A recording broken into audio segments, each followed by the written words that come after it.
We've had fantastic outcomes from what we've wanted so far. We've phased the pre-season into a number of different phases. So the early stages is to get them reintroduced. Their activity levels have been moderate over their off-season. We give them a substantial off-season programme, but not as extensive as what they're going to get in pre-season. They've come back in good shape and they've responded well to what we've given them so far. They've been very good. We've monitored them over pre-season. We've kept in regular touch with all of them. They've all come back with our programme.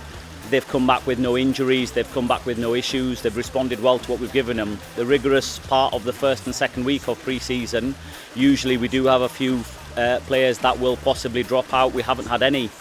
And they've worked very hard in that process as well.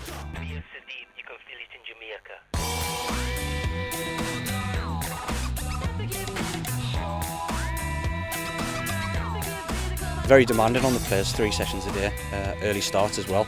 But from minute one, the work goes straight in them. We have a monitoring process in place.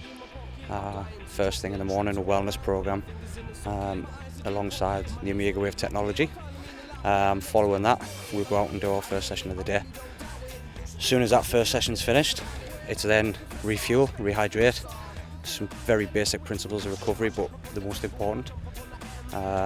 And then from that we head out for our second session, which is on the grass. Very hot conditions at the minute, a little bit hotter than we expected, to be honest, but we have to deal with that and we have to manage the players around it. Straight after that, the recovery process begins again with the use of ice. We've obviously took the players across the border to use the cryotherapy chamber, which was very successful at Sunderland last year. So much successful that we've installed it permanently now. But we've used other methods, traditional ice baths, the massage, etc., that goes into the players. And then we have our third session of the day, which is the strength conditioning, injury prevention. It's a big team effort from all the medical department. Physios are involved, the masseurs are involved, strength and conditioning coaches, and the coaches themselves get involved. 3 sessions a day, but we wake up early, we fight together, we work hard together, and that's the good thing about it. We suffer together for a good reward. So we're gonna fight all the pre-season and try to get the best fitness possible and be ready for the first game, and hopefully in the long run, obviously benefit from it.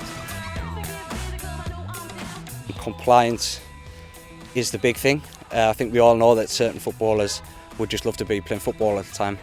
So to be able to get on the balls from day one was successful, in my opinion. No player likes just doing endless runs, endless conditioning sessions. They want to do as much as they can with the ball.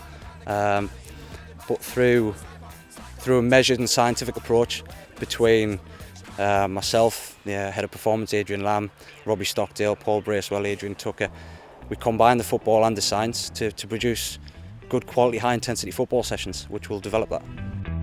It's about responsibility. We can give the players what we can give them. We can give them fantastic programmes, we can give them detailed programmes, but ultimately we rely on the players to follow that. There's a great vibe around the place. There's a real communal vibe, and certainly the players feel very much part of that.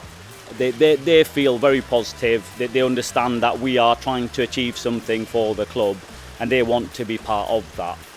That ultimately starts right now, and there's a really positive feeling around the place. So we're trying to take advantage of that.